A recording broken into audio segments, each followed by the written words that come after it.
Before I get started, I just want everyone to know that this is going to be an unusual message. I don't know that I've ever preached one quite like this. So understand that first.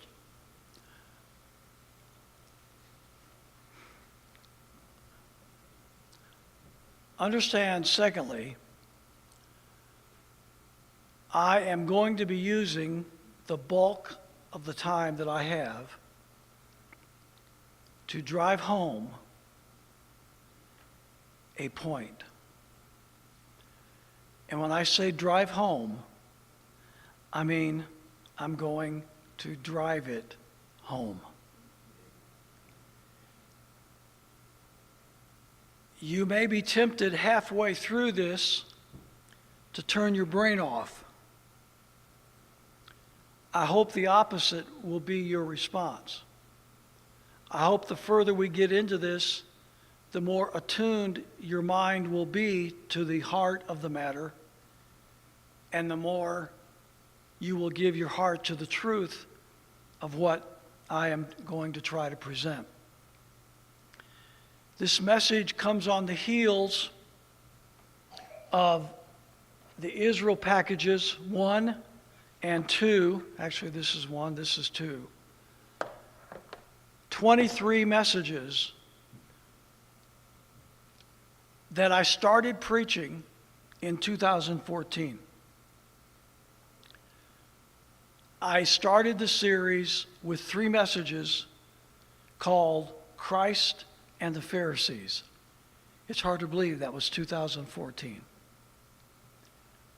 And over the next 5 years, I very carefully and meticulously took us through the biblical teaching on the subject of Israel and its basis in the scriptures and in prophetic scriptures.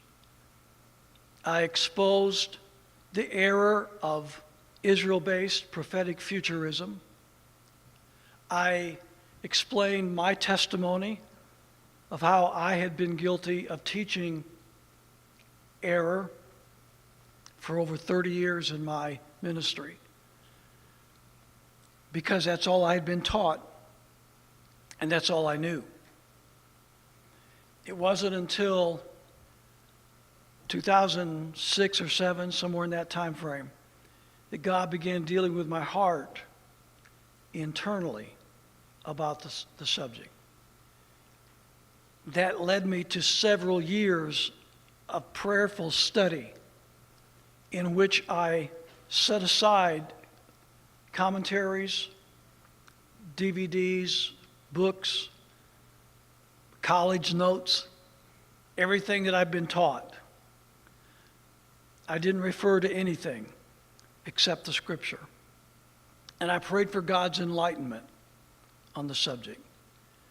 From 2007, let's say, to 2014, I was learning, I was studying, I was unlearning all the things that I had been taught, and now trying to find my balance in Scripture pertaining to the truth of the subject. So in 2014, I was ready to start giving the basic preliminary messages. And then each message built on the other. We went through 15 messages in the first Israel package. And let me just give you the titles of those messages. For those of you that don't have Israel package set 1, here are the titles. First, Christ and the Pharisees, and there were 3 messages. The Pharisees hated Jesus. Jesus refused to submit to the authority of the Pharisees. The Pharisees are still with us. And then the church and Israel set of messages, 7 of them to be exact. The presentation and rejection of the king, a high priest forever after the order of Melchizedek. Jesus, the seed of David, the seed of Abraham. Christ's last words to Israel, not of works, Is he the God of the Jews only, a counterfeit temple, a counterfeit Israel? And then 5 individual messages followed that. Jewish Zionists, the spiritual descendants of the Pharisees. That one is kind of what I'm building off of in the message today. Jewish Zionists, the spiritual descendant of the Pharisees. The next message was Pharisees and Jews, the New Testament record. The next one, how Christian Zionism is dividing and deceiving the church. I will curse them that bless thee. And the last one in that package, the 7 fundamental aspects of the Savior's first advent, in which I discuss the prophecies of John the Baptist and Jesus surrounding the birth of Christ, dealing with the destruction of Jerusalem and Israel. And then we went into set 2, which is comprised of 8 DVD messages.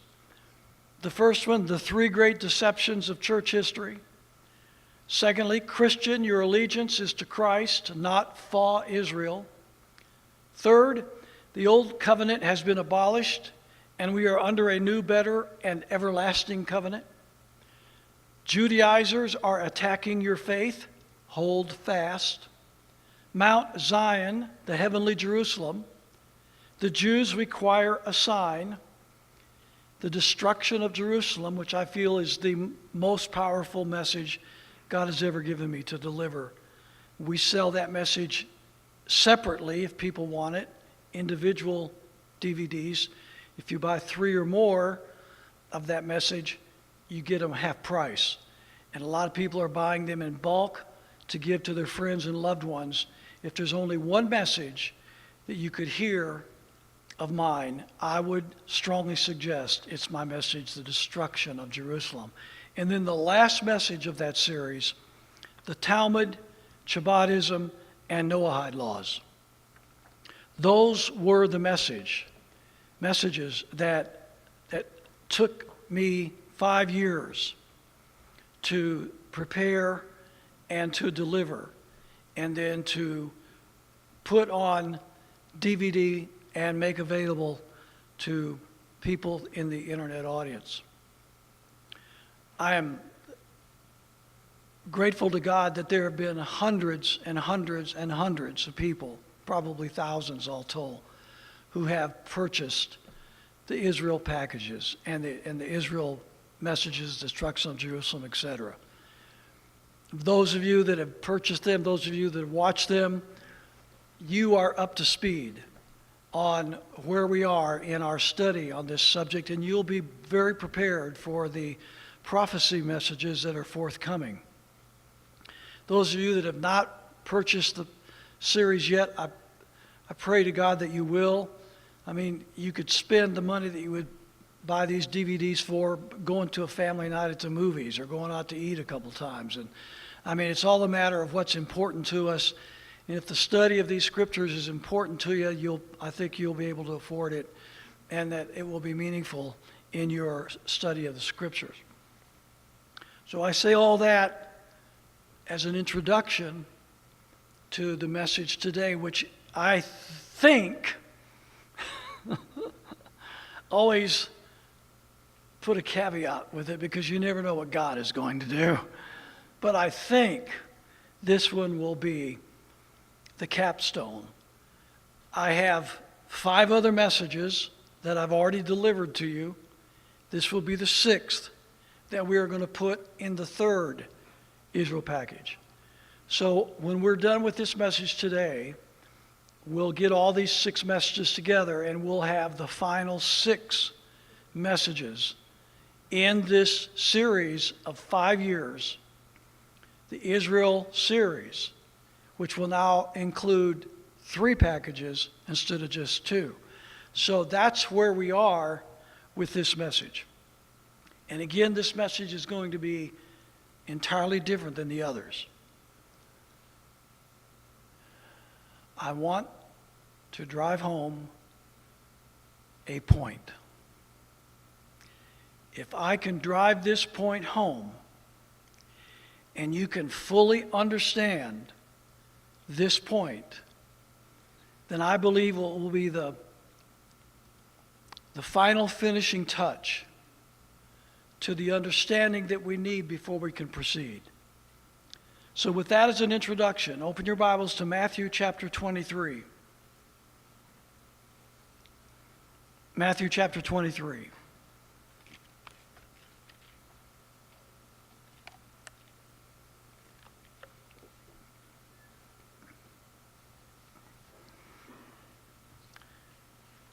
Let's begin reading in verse 13. This is Jesus' words to the Pharisees and the scribes of Israel. Read with me what Jesus said to them. But woe unto you, scribes and Pharisees, hypocrites! For ye shut up the kingdom of heaven against men. For ye neither go in yourselves to the kingdom of heaven, neither suffer ye them that are entering to go in. Woe unto you, scribes and Pharisees, hypocrites!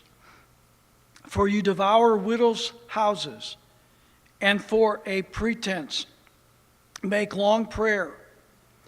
Therefore ye shall receive the greater damnation. Woe unto you, scribes and Pharisees, hypocrites! For you compass sea and land to make one proselyte, and when he is made, ye make him twofold more the child of hell than yourselves.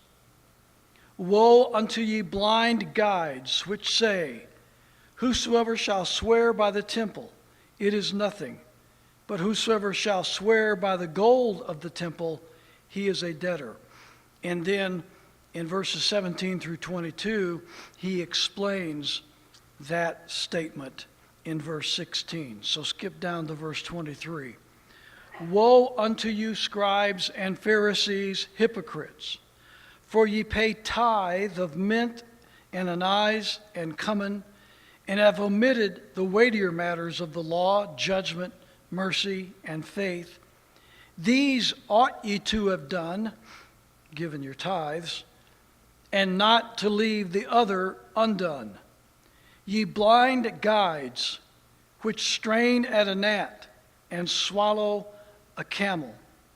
Woe unto you, scribes and Pharisees, hypocrites! For you make clean the outside of the cup and of the platter, but within they are full of extortion and excess. Thou blind Pharisee, cleanse first that which is within the cup and platter, that the outside of them may be clean also. Woe unto you, scribes and Pharisees, hypocrites! For ye are like unto whited sepulchres, which indeed appear beautiful outward, but are within full of dead men's bones, and are of all uncleanness.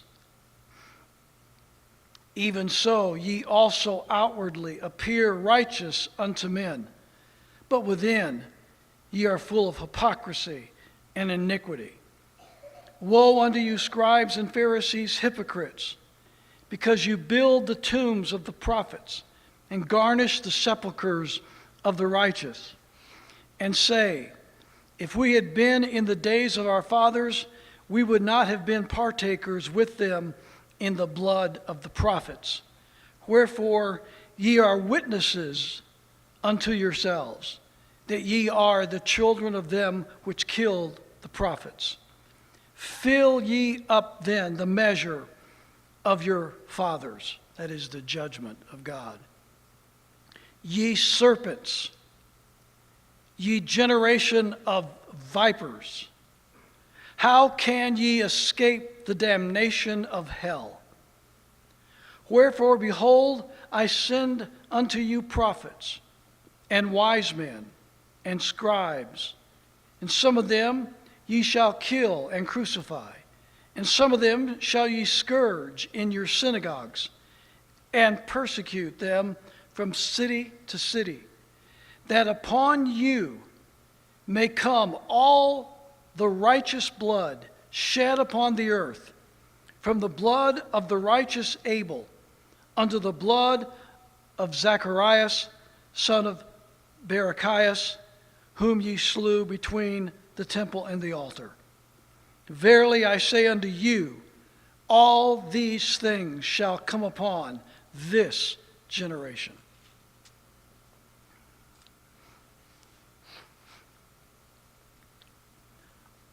I want you to look again at what Jesus said in verse 15.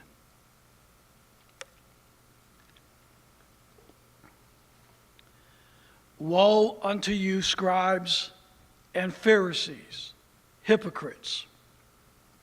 For you compass sea and land to make one proselyte, and when he is made, ye make him twofold more the child of hell than yourselves. Could it get any stronger than that? This is the Son of God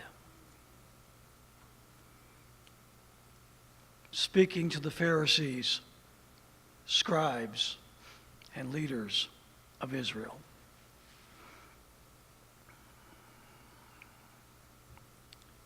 You compass sea and land to make one proselyte, and when he is made, ye make him twofold more the child of hell than yourselves. Now, just to give you a quick background on the proselytes, Albert Barnes, and this will be the only commentator that I'll refer to in the message today. Albert Barnes writes about the word proselyte: one that comes over from a foreign nation, religion, or sect to us, the Jews, the Pharisees, to convert. Among the Jews, there were two kinds of proselytes. One, proselytes of righteousness. That's what they were called. These were they who wholly and fully embraced the Jewish religion, who were circumcised, and who conformed to all of the rites of the Mosaic institutions. Fully, completely dedicated to the Mosaic institutions. Two, the proselytes of the gate. That's what they were called. Those who approved of the Jewish religion and conformed to some of the rites of the Jews, but they were not circumcised, nor were they dedicated to the Jewish religion. So one was those who were fully converted and active, dedicated to the practice of the Jewish religion, including circumcision and all of the rites and institutions. Others approved of the Jewish religion, claimed to be followers of it, accepted part of it, and maybe some of the rites, but they were not circumcised, and they were certainly not totally dedicated to the Jewish religion. Those were the proselytes. Those are the ones that Jesus referred to in this passage. Proselytes of the Pharisees, in whichever category. Justin Martyr was a 2nd century church father, and he wrote this about the proselytes of the Jews at that time. He said, quote, "The proselytes were the instruments of the scribes and the Pharisees," close quote. The proselytes were the instruments of the scribes and the Pharisees. They were used by the scribes and the Pharisees. manipulated by the scribes and the Pharisees, convinced to do things on behalf of the scribes and the Pharisees. They were the instruments. I might prefer the word puppets. They were the puppets of the scribes and the Pharisees. They were not Jewish by birth. They were from foreign nations, converted either in full or in part to the teachings of the Pharisees. Are you following me so far? You're going to have to follow this as I go through this. You're going to have to stay with me. In my message series that I just went over with you, Israel Package 1 and 2, I showed you how Zionists today are the spiritual descendants of the Pharisees. They are the spiritual descendants of the Pharisees. Today, I'm going to show you how the proselytes of the Pharisees, Jewish and Christian Zionists, are taking America to the very pits of hell. Jesus said, "Ye make him twofold more the child of hell than yourselves." I'm going to show you today how the modern day Pharisees, or the proselytes of the Pharisees actually, the Jewish and Christian Zionists, are taking America to the very pits of hell.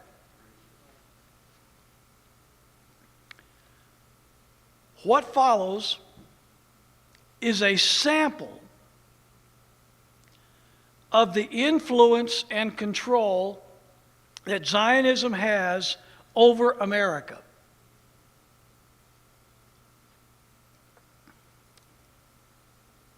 These news items that I'm going to rehearse with you are taken from the past year only. So from January 2019 to January 2020. That's as far back as I went. Understand this is just 1 year's worth of news items. Understand, secondly, that this is just a sample of the news items. That I have not brought an exhaustive list. I've only brought a partial list. A sample. Time would not permit me to bring the entire list of all of the news items, and these are just the news items that I have found and saved. How many other news items have I completely missed, was not made aware of? Probably several times more than the ones that I did catch. So understand, we're talking about 1 year's worth of news items. We're talking about a sample, partial list of those items. And we're not even including the many, many, many items that I have doubtless missed for whatever reason. I'm going to go through these. I'm not going to comment on most of them. I will quote from a few of them. Again, what follows is a sample of the influence and control that Zionism has over America. January 7, 2019. U.S. Senate, and by the way, most of these are mainstream sources, foreign and domestic. One or two may have been not considered mainstream, but still very popular in readership, but most of them are mainstream in their orientation. So, and there were many other sources that come from, to me, much more honest, independent sources that I could have used, very pointed, very direct, but I didn't use those because what I'm trying to do is show you the influence of Zionism over America, so I'm using the mainstream sources which has the most influence over the people of our country. So you follow that logic? All right. January 7, 2019, U.S. Senate's first bill in the midst of the shutdown is a bipartisan defense of the Israeli government from boycotts. January 8, boycott Israel, will boycott you. How U.S. senators and state lawmakers put foreign power first. January 9, New England Patriots owner Robert Kraft wins Israel's prestigious Genesis Prize.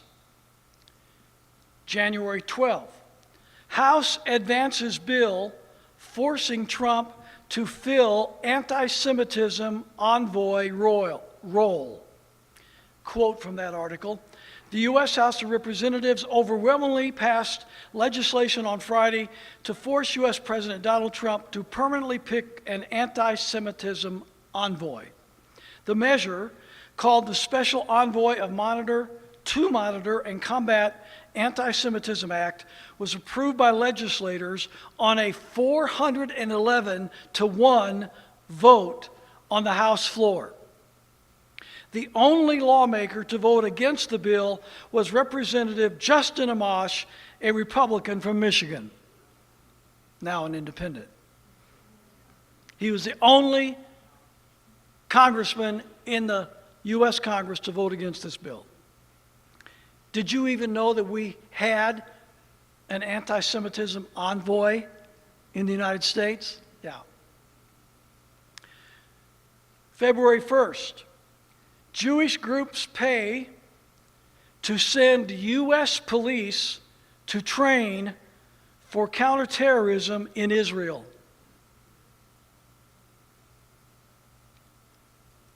American police officers being paid by Israel to go to Israel to receive training from the Israel Defense Forces on how to conduct law enforcement in the United States.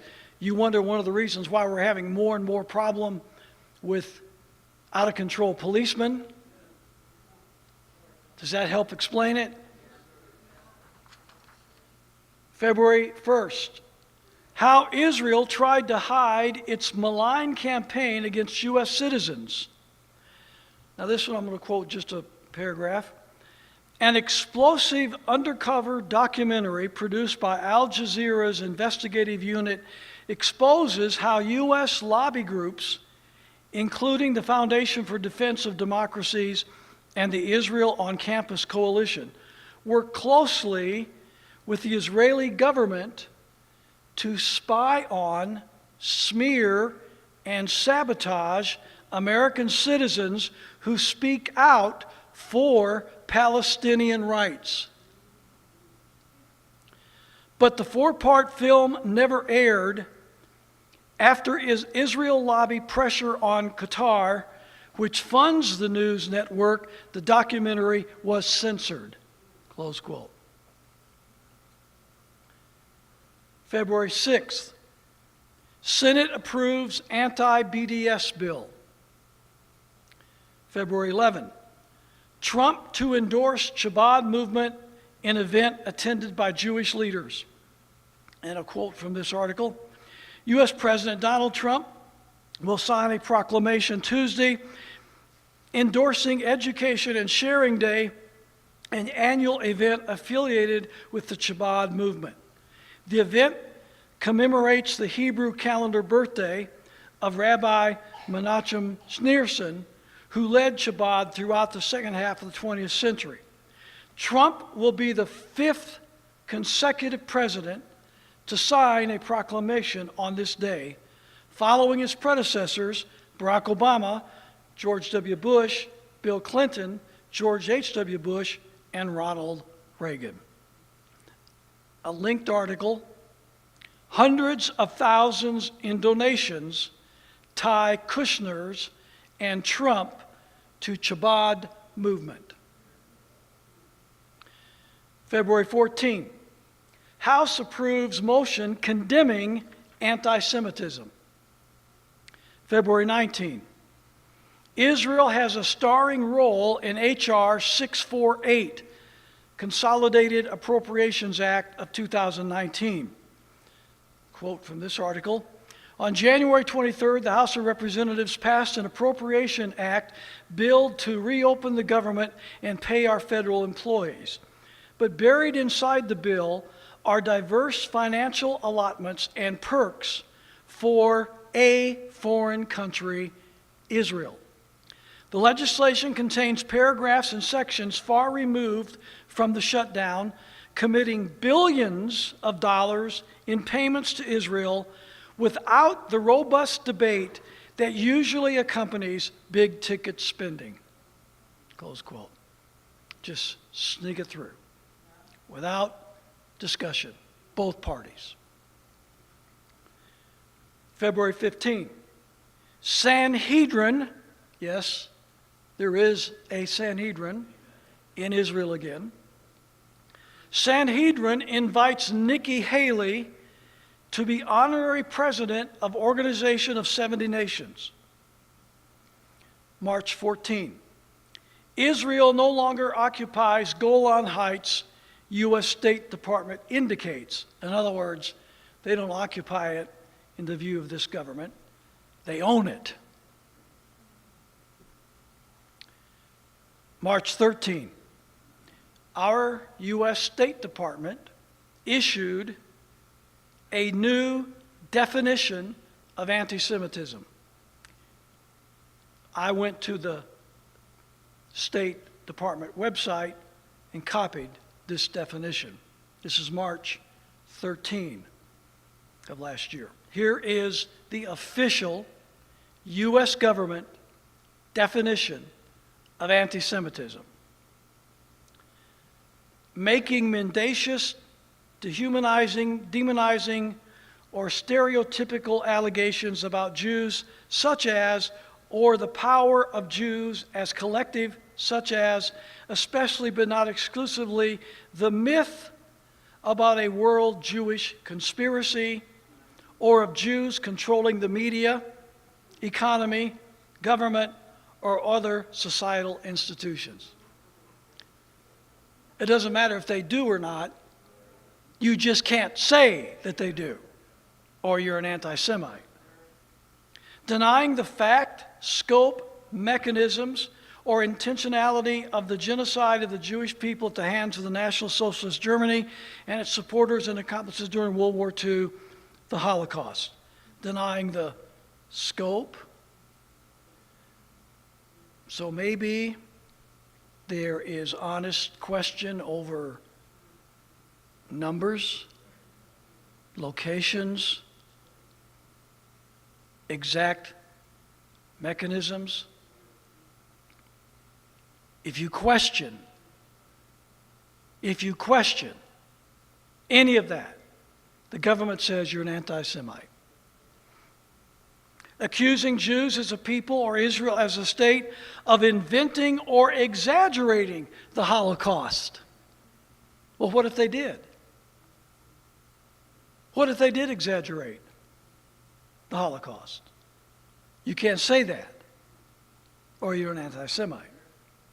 Accusing Jewish citizens of being more loyal to Israel or to the alleged priorities of Jews worldwide than to the interests of their own nations. How many Jewish citizens do we have in the government of the United States of America? Many. And I'm going to talk about that more later in this message. Using the symbols and images of, now you're going to love this one. using the symbols and images associated with classic anti-Semitism, e.g. claims of Jews killing Jesus, to characterize Israel or Israelis.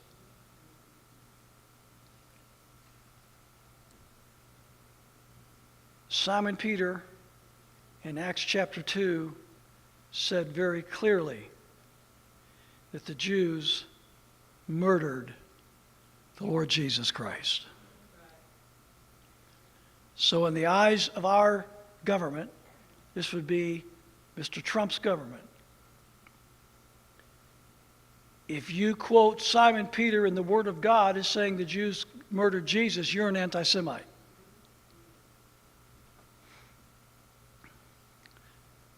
The influence of Zionism in America. March 21st. Is Donald Trump campaigning for Netanyahu? Question. Answer, yes, he was and is. March 22nd. Pompeo, that would be Secretary of State Mike Pompeo, claims Trump sent by God to save Israel. Well, that's strange. I thought Trump came to make America great. Our Secretary of State said Trump was sent by God to save Israel. The influence of Zionism in America. March 27. Sheldon Adelson's $82+ million donation bought U.S.-Israel policies. Here's something you got to understand. All you left-right paradigm people, you folks that are caught up in the Democrat versus Republican phony paradigm. You think that they're on opposite sides. You think they're fighting each other and one is a good guy and one is a bad guy. The Democrat Party is influenced, dare I say, controlled by the billionaire Zionist George Soros. The Republican Party is influenced, dare I say, controlled by the billionaire Zionist Sheldon Adelson. The Sheldon Adelson wing of the Zionist Party controls the Republicans, and the George Soros wing of the Zionist Party controls the Democrats, but both Republicans and Democrats are controlled by the Zionists. And all this fighting between the two is nothing but public theater to deceive the masses into thinking that they're voting for a difference when they vote for one or the other. When they're all voting for the Zionist Party. March 26. U.S. officials, that would be Vice President, Secretary of State, highest levels of government, U.S. officials vow support for Israel at AIPAC conference. April 8. Senator proposes U.S. inter-defense pact with Israel. Guess which senator that was. Lindsey Graham. Exactly. Why in the world do we need a defense pact? We're already a proxy army for Israel. What do we need a defense pact for? This one comes from Canada, this story. There's something rotten in Virginia. Israel is a malignant force in local politics. This is April 10th. Now, Virginia should be on all of our radar. We know what's going on in Virginia with the attempt to disarm the people of Virginia. By the way, those 50,000 people that marched against gun control laws in Virginia last Monday are going to have to do more than march and talk. 2 days after the march, the Virginia State Senate passed a red flag gun confiscation bill. Friday of this week, the state government of the State House of Virginia passed, I think it was, 4 gun control bills, including universal background checks and other egregious gun control legislation. They have no intention on listening to those men and women who marched on Richmond last Monday. It will take defiance and civil disobedience from the people of Virginia in order to preserve their Second Amendment liberties in that state. And if they are not willing to do that, they are going to lose their right to keep and bear arms in the state of Virginia. And the state of Virginia is a test. It is a focal point. This is not a coincidence or an accident. Why is it Virginia? Listen to this. This is in April. All this happened in January of this year. This is April of last year. Here's the Canadian report, just 2 paragraphs. Virginia-Israel Advisory Board. How many of you knew there was a Virginia-Israel Advisory Board? VIAB. I wonder how many of you Virginians knew there was a Virginia-Israel Advisory Board in your state. Has actually been funded by the Commonwealth of Virginia taxpayers to promote and even subsidize Israeli businesses in the state. Businesses that currently runs an estimated $500 million per annum in favor of Israel. This is money that leaves Virginia and goes to Israel, $500 million a year, taxpayer money. Grant Smith's Institute for Research, Middle Eastern Policy, has done considerable digging into the affairs of VIAB, which was ostensibly created to foster closer economic integration between the United States and Israel while supporting the Israeli government's policy agenda. That's their stated purpose. With a charter defining its role as, quote, advising the governor on ways to improve economic and cultural links between the Commonwealth of the State of Israel with a focus on the area of commerce and trade, art and education, and general government, close quote. Smith has observed that VIAB is a pilot for how Israel can quietly obtain U.S. taxpayer funding and official status for networked entities that advance Israel from within key state governments. VIAB was founded in 2001, but it grew significantly under Governor Terry McAuliffe's administration, 2014 to 2018.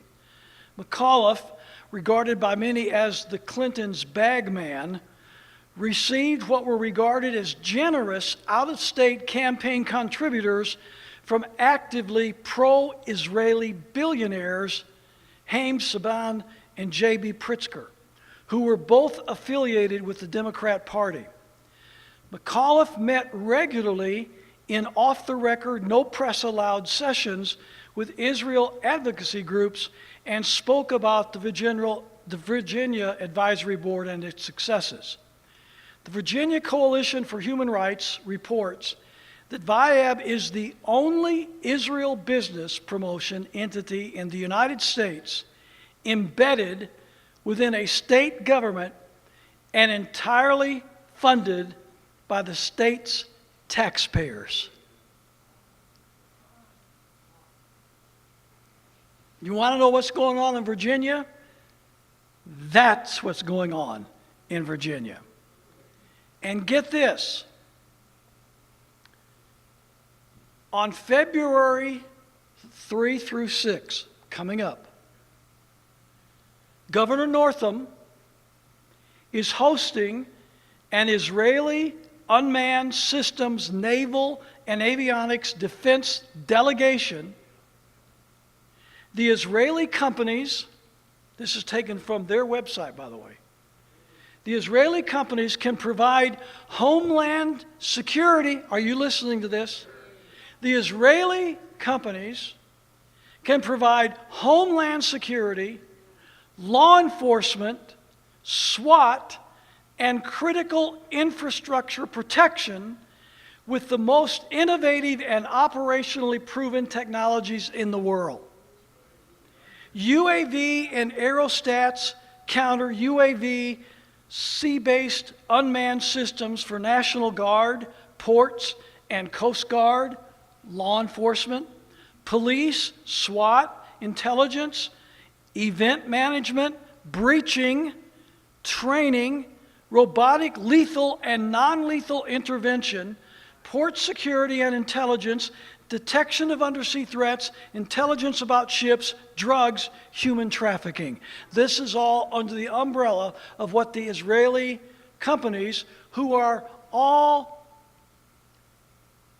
part of the Israel Defense Forces infrastructure, being given state government authority, training state government personnel, including National Guard, law enforcement, Coast Guard, et cetera, et cetera. It's just a coincidence, right, that all of this is happening while at the same time Governor Northam is trying to disarm the citizens of the state of Virginia. That's just a coincidence. I'm trying to drive home in your hearts the influence of Israel and Zionism in the United States of America. If this succeeds in Virginia, there will be other states that will likewise implement the exact same plan, and it will hopscotch all across the United States. We're not even out of April yet. April 10, on the eve of Israel's election, Netanyahu thanks Trump for sanctioning Iran at his request. Thank you, President Trump, for sanctioning Iran, at my request. Benjamin Netanyahu. April 22nd, Washington governor, this would be the state of Washington, signs Holocaust education bill. A better name for it would be Holocaust propaganda bill. So all of our little boys and girls in school, boy, they might hear somebody say something that questions the official story of the Holocaust. So we got to make sure that all of our boys and girls in the public schools in Washington State are fully indoctrinated in the Jewish version of the Holocaust, at taxpayer expense, of course. April 23rd, Messianic leaders invited to Mar-a-Lago to promote pro-Israel initiative. Messianic leaders invited to Mar-a-Lago to promote pro-Israel initiative. April 23rd, Netanyahu to name Golan Heights settlement after President Trump. How sweet. May 1st, Florida to pass anti-Semitism bill. May 7th, U.S. acted on vague Mossad tip-off when it sent strike group to Middle East. U.S. acted on Mossad tip-off when it sent strike group to Middle East. Most of the intelligence that our government uses to plan military operations in the Middle East come straight out of Israel and the Mossad. That's the intelligence. When you hear the president or Pompeo or any of these other people talk about intelligence tells us this, intelligence tells us that, it's Mossad intelligence they're talking about.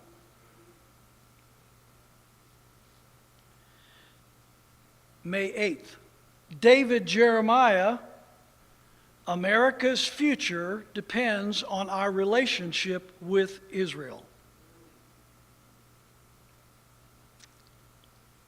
May 23rd, what Jewish law really says about abortion. And I'm just going to quote the last paragraph. The Jewish community cannot justify staying on the sidelines of this national American issue. We need to take the side of allowing for safe, legal, available abortions. Jewish law does not align with the Christian right on this issue, and neither should Orthodox Jews. Close quote. Israel and the Jews of this country are among the most rabid proponents of abortion on demand in the world. In the state of Israel, women are given state-sponsored, state-paid-for abortions up until the moment of birth. There is no time frame during pregnancy at which abortion is denied.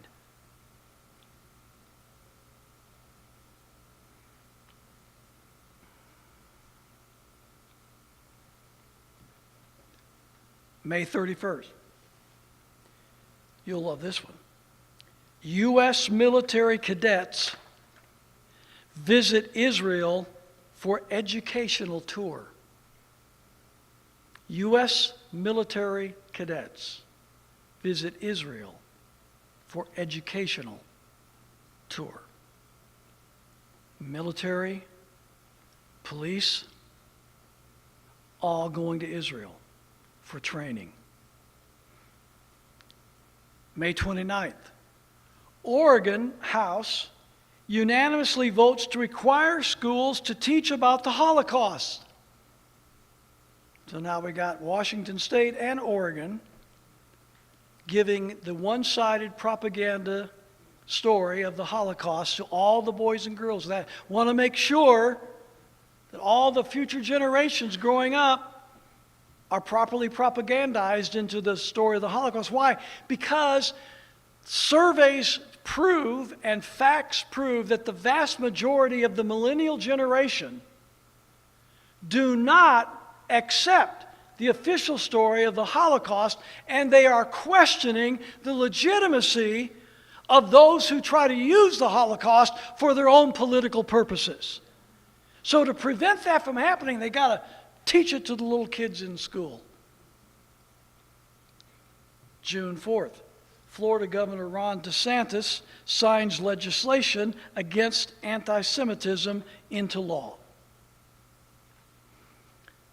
June 3rd. Most valued partner, NSA, fed Israel intel for targeted assassinations. So when we want to assassinate people, we feed the intel to Israel, and Mossad takes care of our assassinations for us. Just as Israel fed us the intel when we wanted to assassinate General Soleimani. June 7. In Florida, it is now highly illegal to say Jews control Hollywood. It's against the law in Florida to say Jews control Hollywood. They do.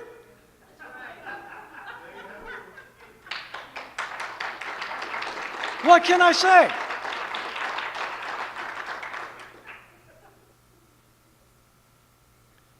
June 12th. U.S. senators meet with Jewish leaders in semi-secret annual event. June 12th. Hollywood stars, executives sign petition in support of Israel. Duh! You're kidding. June 20. Department of Education, this would be the Federal Department of Education, to probe North Carolina Conference on Gaza for anti-Israel bias. Oh. And that's what they did. They came into Duke University and they came into North Carolina University, Department of Education at the federal level, and jumped down the throats of the professors and teachers of those two universities, saying that if you are not 100% pro-Israel, if you show any pro-Palestinian bias, we are going to remove your federal funding from your university. And that's what prompted President Trump's executive order stating that any university that says anything pro-Palestinian or anti-Israel will lose federal funding from that university. I am driving home the point of how Israel and Zionism influences America. Are you getting the message?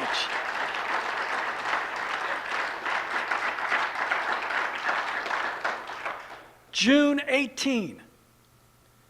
Texas City refuses to give people hurricane aid unless they pledge not to boycott Israel. American citizens in a Texas city are not given federal emergency assistance unless they sign a form promising they will not support a BDS action against Israel. What in the world does that have to do with the people of the United States, the people of Texas, or the people of that city in Texas who need assistance from a hurricane? June 24, recruiting American spies for Israel. Recruiting American spies for Israel. Taking young men and women out of our military, out of our colleges, whatever professional workforce it might be, electronics, probably, no doubt, computers, and training them to be Israeli spies.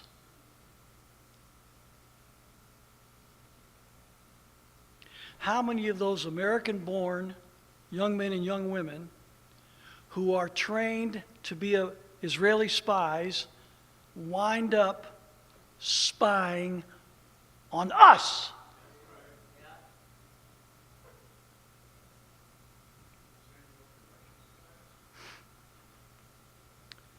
June 25th.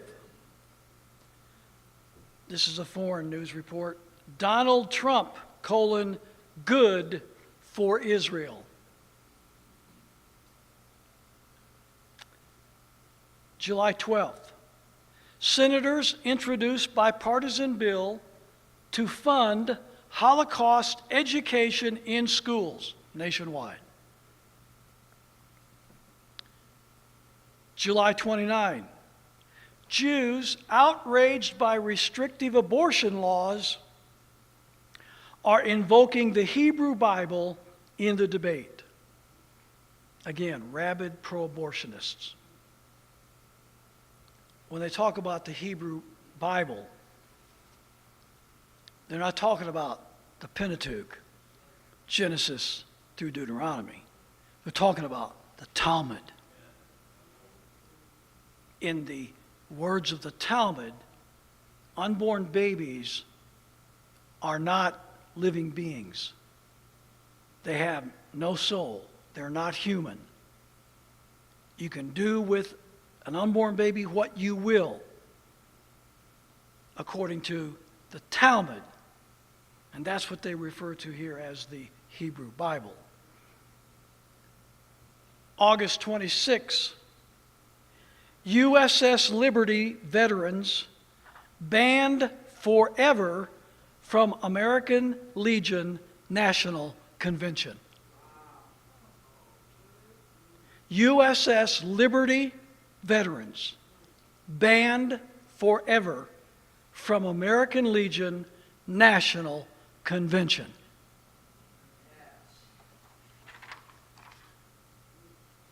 I'm talking about the influence of Israel and Zionism in the United States.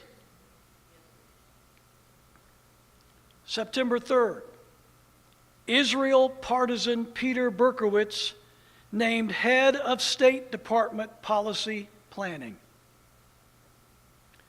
September 5th, Kentucky becomes 26th U.S. state to pass anti-BDS law. September 11, U.S. police delegation visits Israel ahead of 9/11 anniversary. U.S. police delegation visits Israel for training. Remember, the Israel Defense Forces have no constitution, they have no Bill of Rights. They rule the nation by martial law, military force. They are the ones training our police on how to conduct law enforcement in the United States. You wonder why so many of these policemen seem to have so little regard and respect for the Constitution and the Bill of Rights.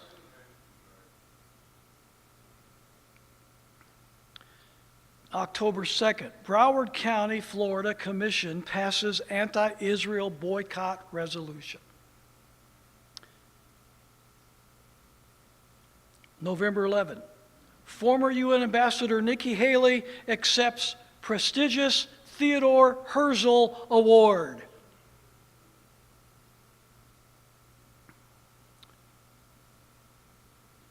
December 13, Mark Levin calls Trump first Jewish president. December 11, Trump to sign order penalizing colleges over perceived anti-Semitism on campus.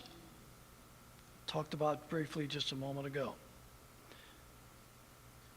December 27, Netanyahu victorious vows U.S. recognition of Israeli settlement annexation.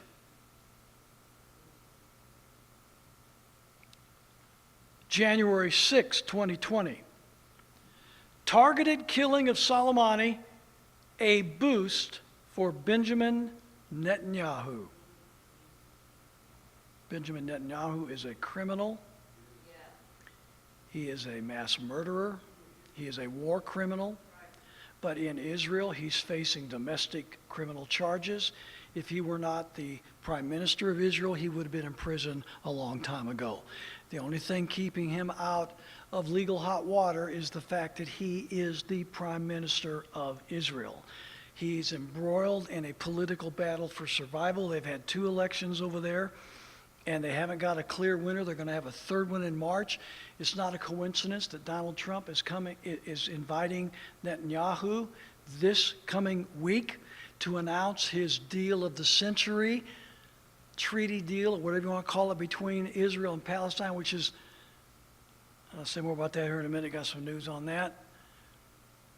Donald Trump's killing of General Soleimani was seen as one of the biggest boosts for Netanyahu's presidential campaign that could have been done in his behalf.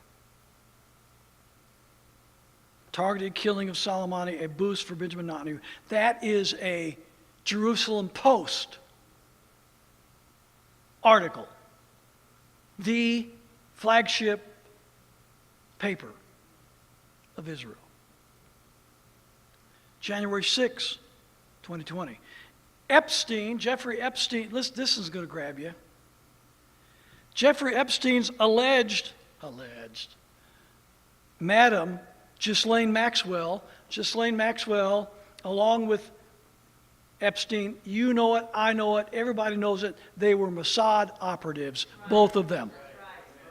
Ghislaine Maxwell has extensive ties to the Mossad. There is no question she was a Mossad operative. Epstein, alleged Madam Ghislaine Maxwell, hires former Navy SEALs amid death threats. We have former Navy SEALs who are the bodyguards for this Mossad operative, Ghislaine Maxwell, who, along with Jeffrey Epstein, conducted this sex trafficking operation around the world for the purpose of bribing officials around the world. Let me ask you, what are Navy SEALs doing guarding Israeli operatives?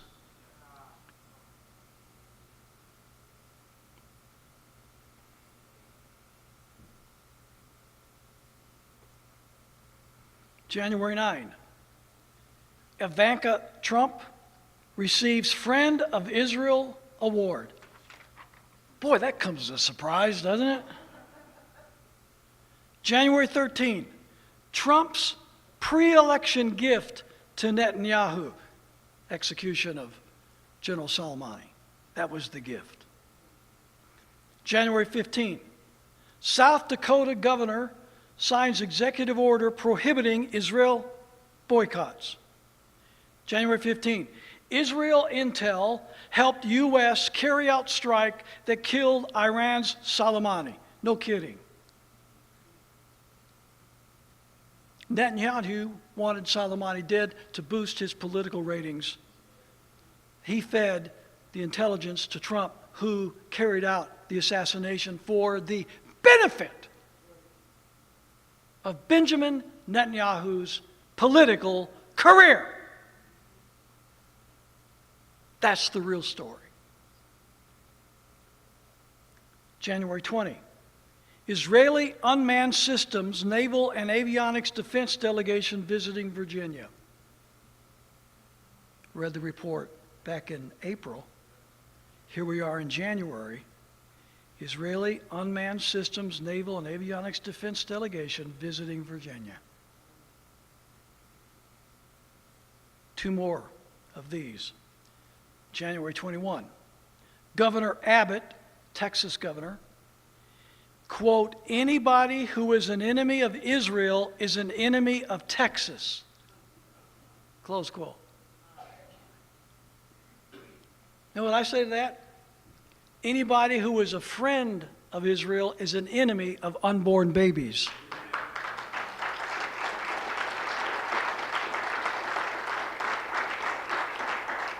Really, Governor, I thought your job as a governor was to govern the state in which all people of that state were welcome and were citizens and had the same rights under our Constitution and under our Bill of Rights as anyone else, regardless of skin color, regardless of race, regardless of nationality, regardless of heritage or religion or anything else. Every person was equal under our Constitution and under the Texas Constitution. Anybody who's an enemy of Israel, really? Is an enemy of Texas? Oh, by the way, he was in Israel when he said that, receiving the Friend of Israel Award.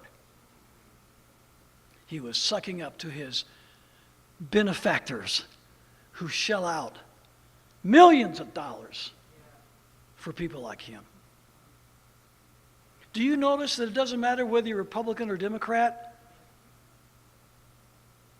The net result is the same.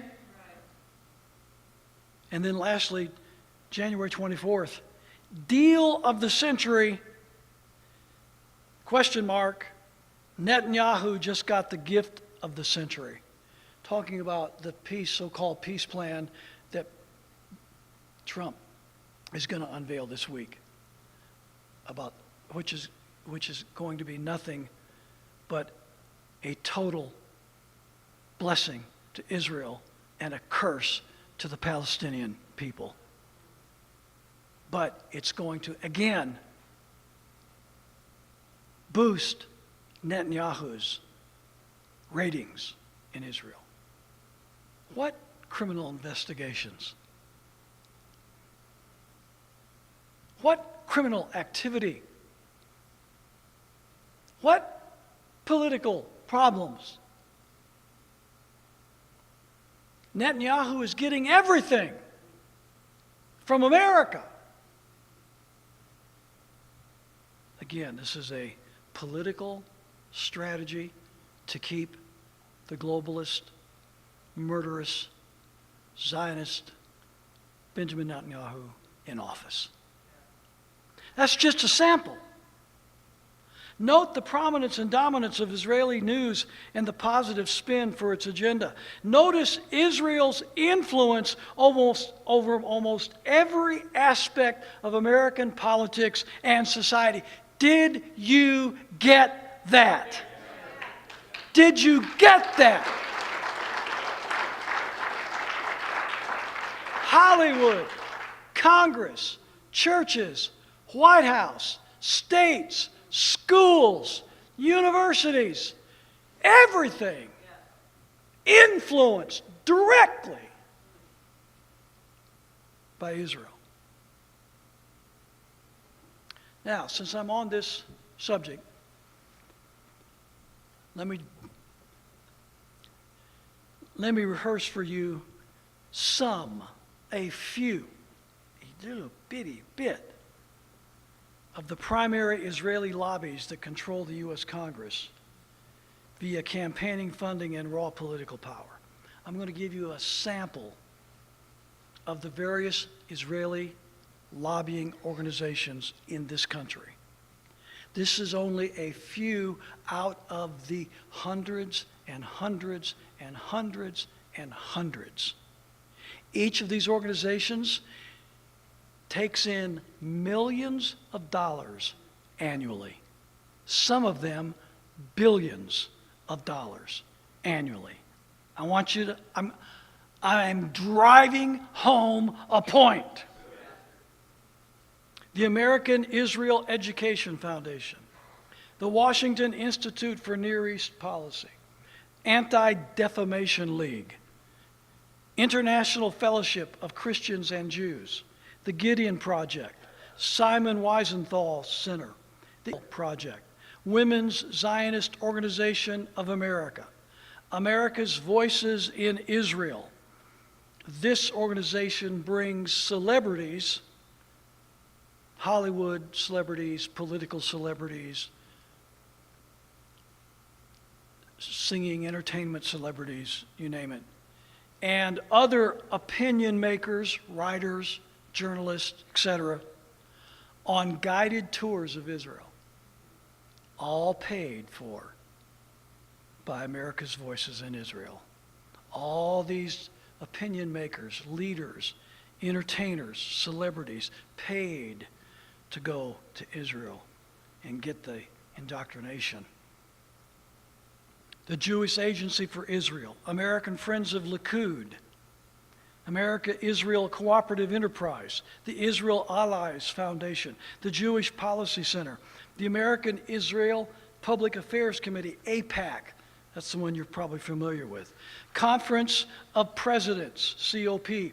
This is a group of 51 Zionist organizations. 51, just in this one group, 51 Zionist organizations advocating on behalf of Israel, including a focus on defeating Iran.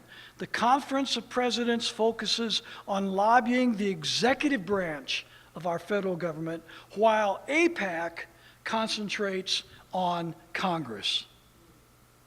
AIPAC lobbies Congress. COP lobbies the president on behalf of this 51 organizations, just in this one group. the American Israel Education Foundation, the Washington Institute for Near East Policy, International Fellowship of Christians and Jews, Central Fund of Israel.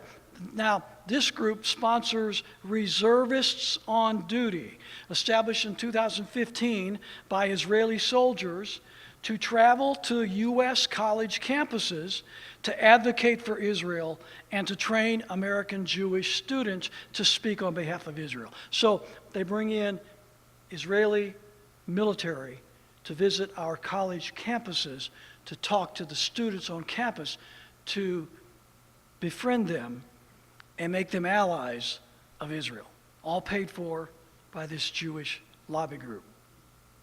Christians United for Israel. CUFI is a right-wing evangelical Christian organization run by David Brogg, who is a Jewish American attorney who previously practiced corporate law in Tel Aviv, Israel. John Hagee is the founder of this organization. Gary Bauer, head of the CUFI Action Fund. Bauer is also one of the signers on the Statement of Principles of the Project for a New American Century. Some of you know about that one, don't you? In 1997. Bauer also serves on the board of the Emergency Committee for Israel. In 2010, he received the Defender of Israel Award from the Zionist Organization of America. That's CUFI. John Hagee, Gary Bauer, David Brogg, and thousands more. The Haim Solomon Center.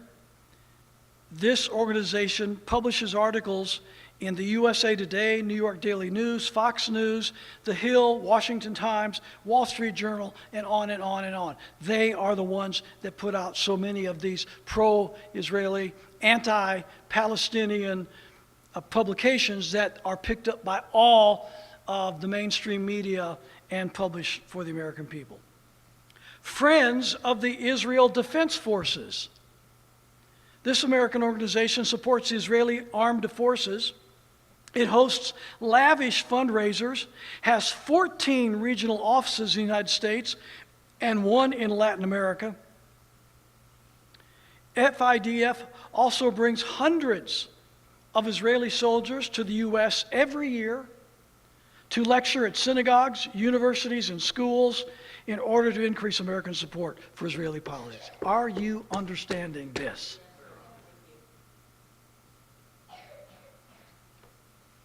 The Jewish Agency for Israel, Young Judea, the oldest Zionist youth movement in the United States. It brings young people to Israel and also has numerous summer camps in the U.S. that serve to instill a lifelong love of Israel.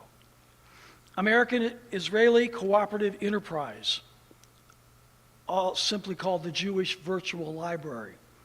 This nonprofit organization was established in 1993. By the way, most of these organizations are nonprofit. Most of them are tax exempt. Its principal publication, Myths and Facts, A Guide to the Arab-Israeli Conflict. It produces materials to oppose the BDS campaign and publishing the StopBDS.com website. The organization also funds professors on U.S. campuses. Do you realize that many college professors in America are being paid by Israeli lobbyists or the Israeli government itself? They are the professors in our colleges and universities. Many. The Israel Allies Foundation, the Jim Joseph Foundation, Stand With Us. This organization has erected numerous pro-Israel, anti-Palestinian billboards around the United States. If you go to these major metropolitan areas, you'll see these billboards all over the place. It says, Israelis invested $57 billion in U.S. companies. $57 billion straight from Israel to U.S. companies for favorable treatment in the American economy, press, etc. Emergency Committee for Israel, ECI. The Emergency Committee for Israel represents a potent combination of Republican Party, neoconservatives, and evangelical Christians. The group's board includes Weekly Standard editor William Crystal and Gary Bauer, as well as Rachel Abrams, a conservative writer and activist. The committee produced an advertisement against Ron Paul that ran in South Carolina because of Paul's opposition to U.S. aid for Israel and other countries. They were one of the principal reasons why the evangelical Christians and conservatives in South Carolina rejected Ron Paul's candidacy. Emergency Committee for Israel. Millions and millions of dollars campaigning against Ron Paul. Leona M. and Harry B. Helmsley Charitable Trust. Aaron and Marie Blackman Foundation Incorporated. Jewish Council for Public Affairs. Jewish National Fund. The Jewish National Fund is an international organization founded at Basel, Switzerland by Theodor Herzl in 1901. The fund was originally created for the purpose of purchasing land in Palestine for a future Jewish state. Today, the main focus of the JNF is land reclamation and forestry. Reclamation, that just means, that's a benign sounding word for expansion. That's what that is. However, the group also serves to fund IDF military installations. The organization is well funded by donors with total assets of $1.15 billion. Just one organization, over $1 billion. I guarantee you this so-called peace deal of the century coming up this week is going to include the expansion of Israeli territory into the Jordan Valley. Not to mention the settlements on the West Bank in Gaza.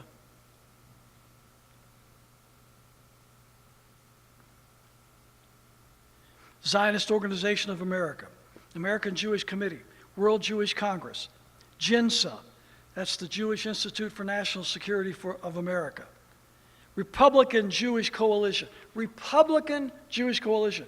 The Republican Jewish Coalition is a Jewish lobbying group whose mission statement includes the embrace of pro-Israel foreign policy. The RJC maintains close links to the Likud party in Israel. This is the Republican wing of the Jewish lobby groups in Washington. They are a Republican group. They support Republicans. They vote for Republicans. They put Republicans in office. Republicans they can control. It's a Republican Zionist organization. The next one, National Jewish Democratic Council.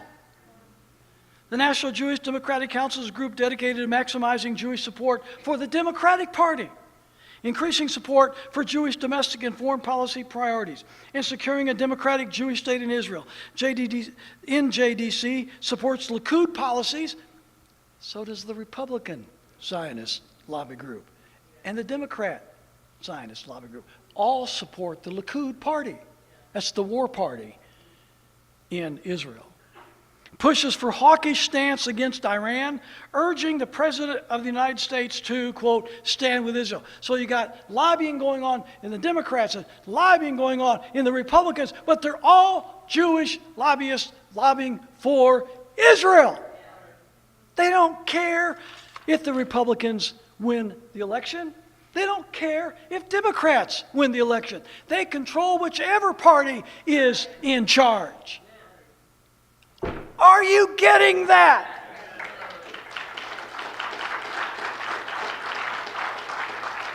All this stuff about left-right politics, Republican, Democrat, liberal, conservative is a bunch of phony baloney. Center for Security Policy, founded and led by neoconservative Frank Gaffney, a longtime Israel partisan. A primary target of CFP work is conquering Iran. the Middle East Media Research Institute. This is a shadowy organization. We don't know a whole lot about it.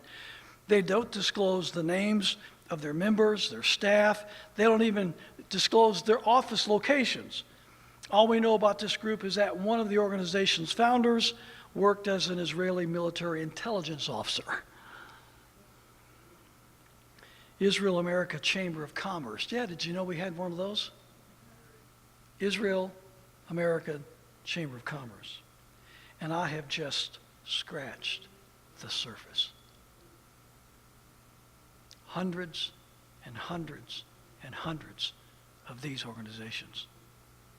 Billions and billions of dollars. Lobbying our Congress, our White House, infiltrating our colleges, our university systems, our police forces, our military, National Guard, churches. I am trying to drive home the fact that Israel and Zionism's influence on America is huge. Am I getting through?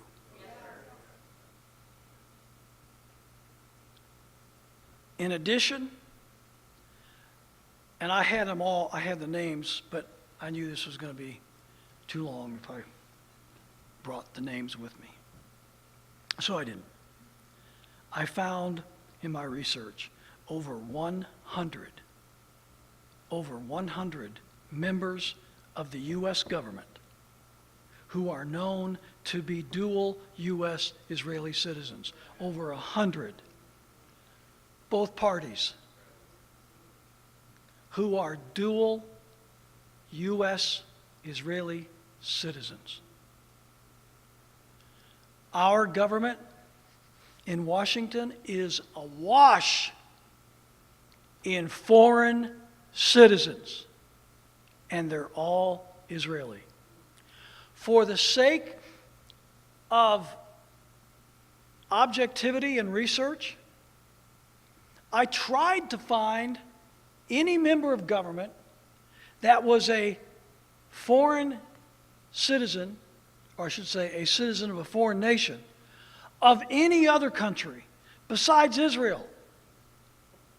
And I couldn't find one. Not one. They're all citizens of one country, Israel. And I am convinced, absolutely, 100% emphatically convinced, that there are hundreds of Israeli operatives posing as evangelical Christian leaders. I am absolutely convinced of that. I suspect one in particular not far from us. And I have suspicions about dozens of others. When you start trying to find how these people are financed, and there is no clear delineation as to how they are receiving their support and from whom they are receiving their support, a red flag should go up in our minds and saying, who is this guy really working for? Hundreds, I'm convinced, of Israeli operatives posing as evangelical Christian leaders in this country. The point of everything I've said is America is completely inundated with the proselytes of the Pharisees. Tell me, has America been blessed for all of this blessing we've shown Israel? I will bless them that bless thee, Genesis 12:3. And that's applied to the modern state of Israel. We must bless the state of Israel, or God will not bless us. And if we do, God will bless us. Really? It's been over 70 years now since we have blessed the state of Israel. Have we been blessed? Let me ask you, how do America's families compare to 1948? How are our marriages in America in 2020 compared to 1948? What do our families look like in 2020 compared to 1948? Have our families? How are kids doing in America in 2020 compared to 1948? How do America's educational institutions compare to 1948? How do our educational, did we have the atheism and agnosticism and secularism and humanism and all these things predominating our curriculum and our classrooms in the colleges and universities in America in 1948 like we do in 2020? What about the quality of our education? My father was born in 1907. Can you believe that? My granddad was born in 1880. My granddad, 2 generations. My granddad, 1880. My dad, 1907. Same year John Wayne was born, by the way. Just thought I'd throw that out. John Wayne died in 1979. My dad died in 1993. At that time, not everyone achieved a high school education, much less a college education. My dad's formal education stopped at the 8th grade.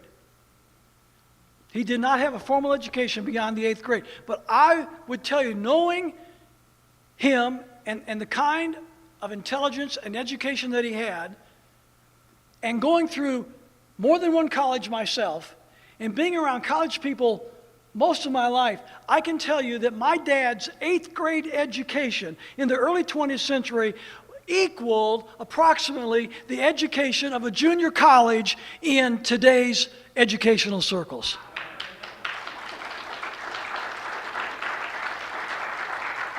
We're not going up academically in the world's, we are going down academically in the world. We're not even at the top of the academic apex of the world's educational systems. So how are we doing?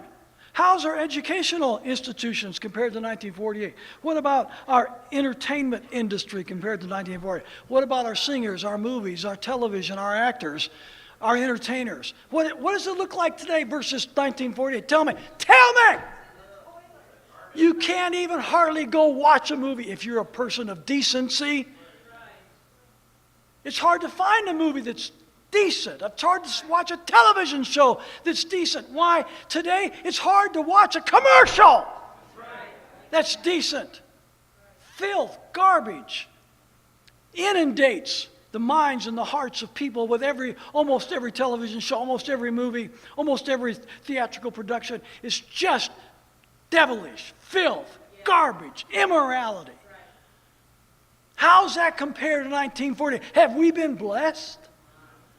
Our televisions have been blessed. Our movies have been blessed.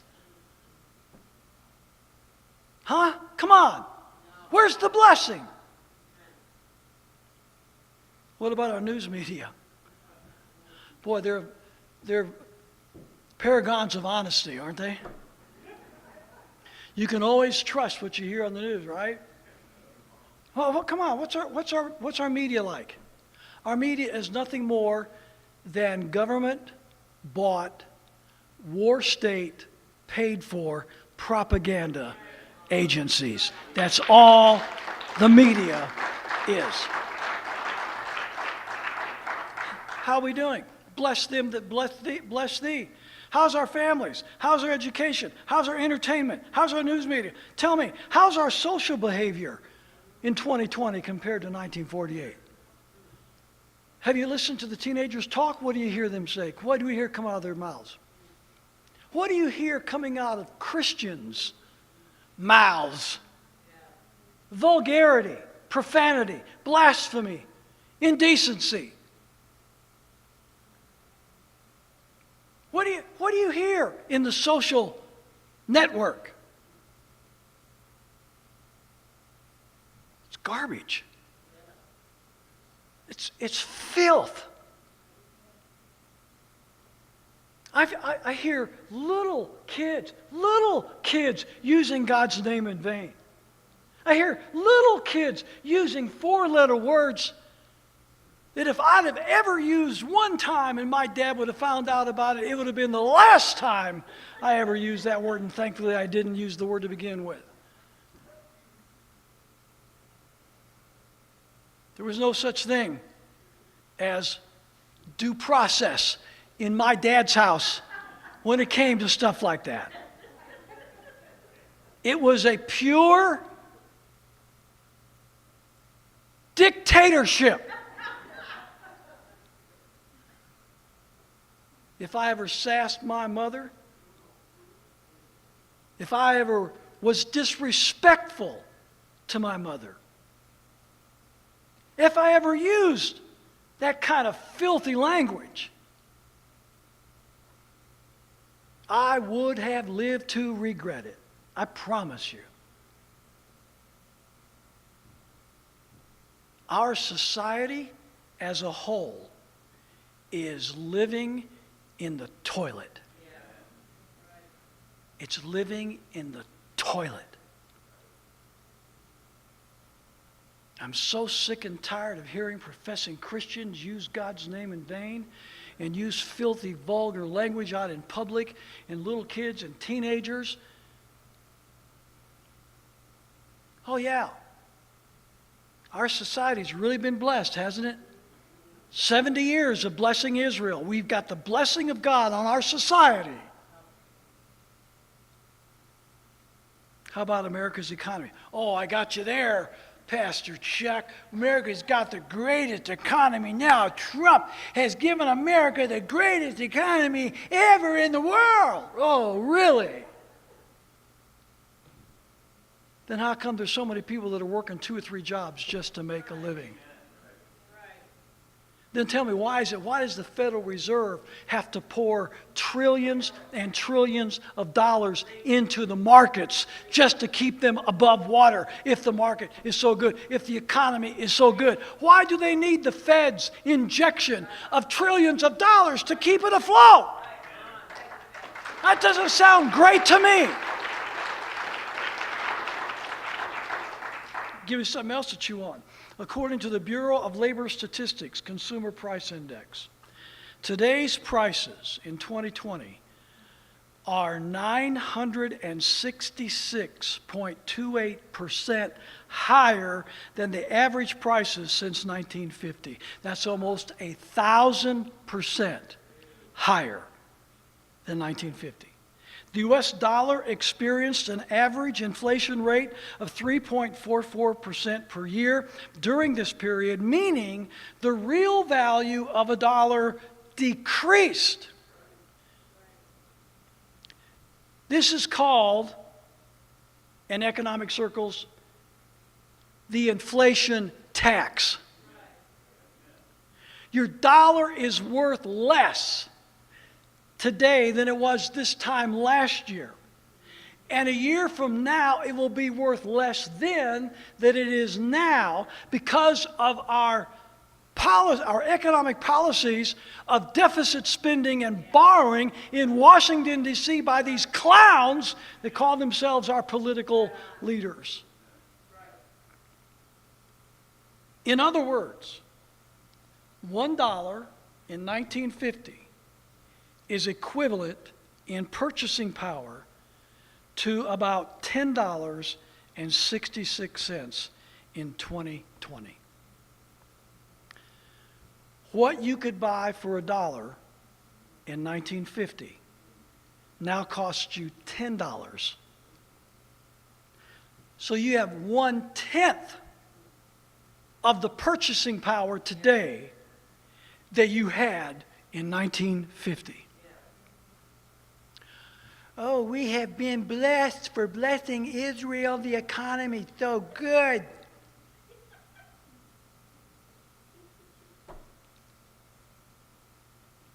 Folks, let me tell you, you cannot legislate away stupidity.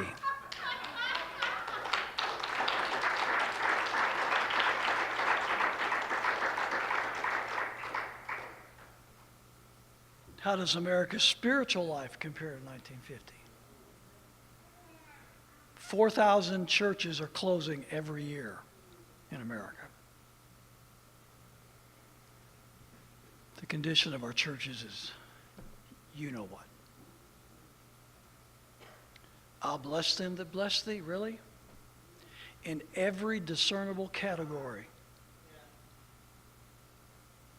our nation is worse, far worse today than we were in 1948. Where's the blessing? Where's the blessing? I'm coming to a close. Aren't you glad? All of this is a result, listen to me. All of this is the result of C.I. Scofield's erroneous teaching of Israel-based prophetic futurism and the advent of Christian Zionism in America's churches. None of this that I have rehearsed with you today would exist without the Scofield, Israel-based prophetic futurism and the rise of Christian Zionism in America's churches. This is first and foremost a spiritual problem. It is not a political problem at all. That's why Donald Trump or anyone else that sits in the White House cannot fix it. As long as these Christians and preachers look to a politician to do what is their job to do, we will never solve our country's ills. The answer is in the pulpits, not in the politicians. Here's the bottom line.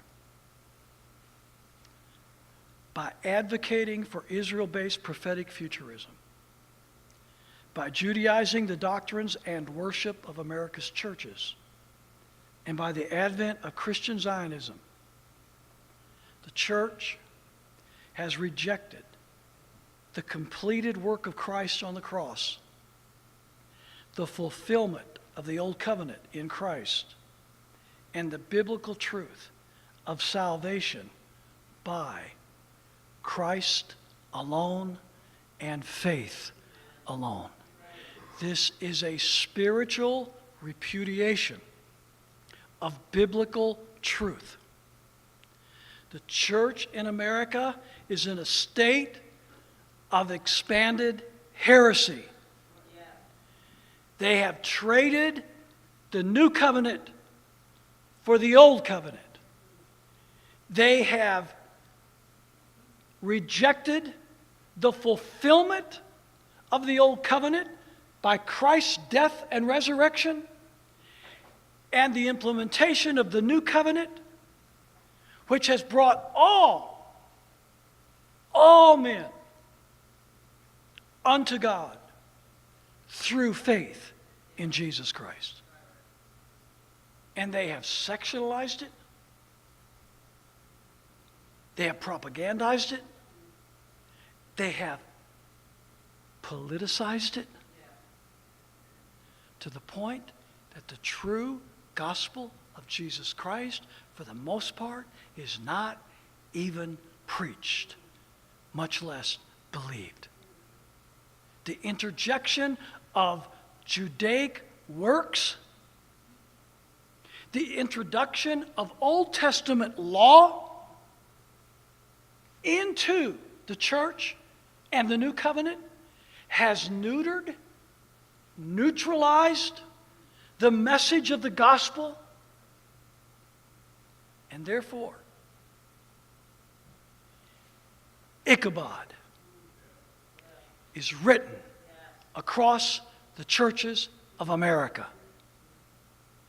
And the result of this invasion upon our country by an alien, foreign power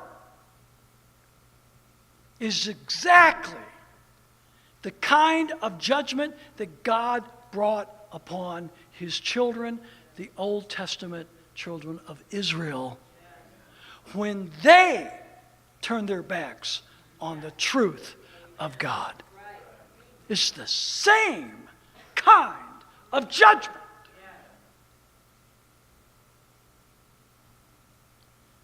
What did Jesus say? Woe unto you, scribes and Pharisees, hypocrites! For you compass sea and land to make one proselyte. And when he is made, ye make him the twofold more the child of hell than yourselves.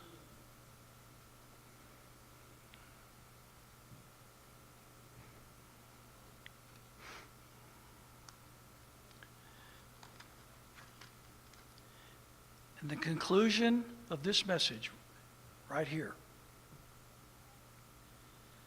takes us back to the very first message series that I brought in 2014, Christ and the Pharisees.